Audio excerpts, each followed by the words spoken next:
Now, the rest of the story. Joni Molinsky. She had waited such a long time to have a real date with a real boy. She had waited until her freshman year at Connecticut College. In fact, it was to be a blind date. But that was okay. The girl who had fixed it up had promised he's an adorable boy from Yale. So, Joni, the perpetual outsider, maybe for the first time in her lonely, longing life, got her hopes way up. For the big evening, she wore her best gray flannel dress with matching gray flannel shoes. Primping in the mirror, she frowned at her ample 132 pounds, then tugged at her clothing, vainly attempting to conceal it. When her girlfriend excitedly called out, "He's here," Joni caught her breath. With all of the poise that she could muster, began descending the dormitory stairway. Now they were face to face, she and the young man who was about to make up for all of the years of alienation and humiliation. And the adorable boy from Yale, who might have made her fondest dreams come true, or at least ought to have left them undisturbed, turned to Joni's girlfriend, the one who had arranged the blind date, and with an expression of disgust admonished aloud, "Why didn't you tell me?" The rest of the evening the boy protested his predicament by utterly ignoring Joni. And then after a brief while that seemed a lifetime for both, he was gone. For him, the awkward experience may have rendered a crude story or two for friends back at Yale before it was dismissed and forgotten. But not for Joni.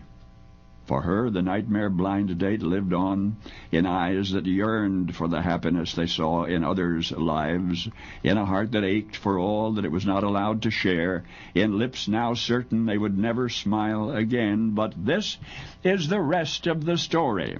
Years later, Joni Molinsky has a life and a home, and yes, a loving husband of her own. She's giving a large dinner party.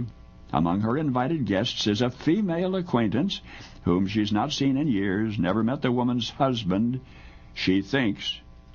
And into Joni's house they walk. That's right. The husband, now a bald, fat, 40-something doctor, was once the adorable boy from Yale who broke Joni Molinsky's heart. And more startling still, he does not remember Joni. Does not even remember her. An obvious cheater, he proceeded to make passes at his hostess. He tried to get her alone in the kitchen, stares lecherously, makes physical contact wherever possible, offers incredibly, "Let me help you," without suggesting precisely how. No, Joni does not attempt to remind him of that dreadful evening years before, nor after this one will she ever see him again.